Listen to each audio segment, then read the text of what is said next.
Fried rice কীভাবে রান্না করবেন সম্পূর্ণ রেসিপি দেওয়া হচ্ছে আজকে। ফ্রাইড রাইস মূলত দুই ধরনের হয়ে থাকে, স্পেশাল, নন স্পেশাল। তো আজ আমি নন স্পেশাল ফ্রাইড রাইস রান্না করব হাজার হাজার মানুষের জন্য।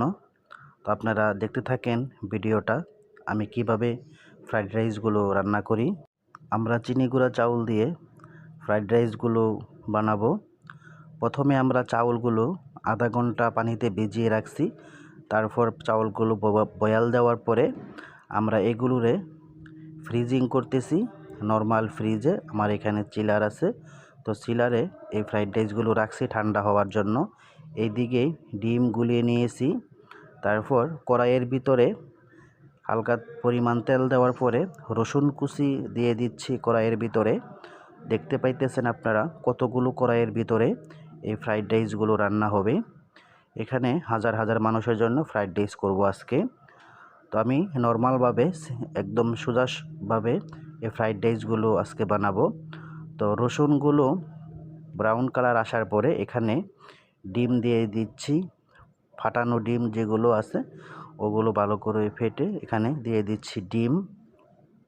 একসাথে সবগুলো কড়াইয়ের ভিতরে ডিম দেওয়ার পরে এখানে দিয়ে দিচ্ছি কুচি করে আগে থেকে রাখা গাজরগুলো সবগুলো কড়াইয়ের ভিতরে সমানভাবে আমি এখানে দিয়ে দিচ্ছি। আপনারা ভিডিওটা ভালোভাবে দেখলে, খেয়াল করলে পাবেন আপনারা ফ্রাইড রাইস রান্না করতে। তো এখন দিয়ে দিচ্ছি এখানে সাদা গোলমরিচের ফাঁকি।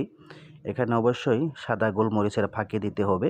তো এরপর দিয়ে দিচ্ছি বয়েল করে রাখা বরবটিটা বয়েল করে নিতে হবে, তা না হলে বরবটিটা সিদ্ধ হবে না।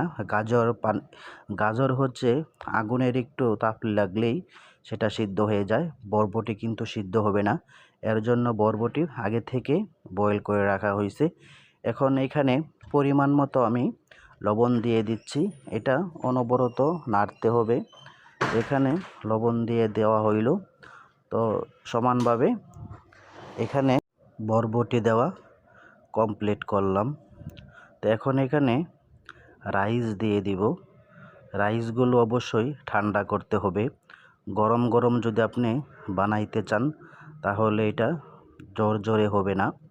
এর জন্য রাইসগুলো বয়েল করে এটাকে আগে ঠান্ডা করে তারপরে ফ্রিজিং করবেন, তাহলে রাইসটা একদম জর্জরা হবে।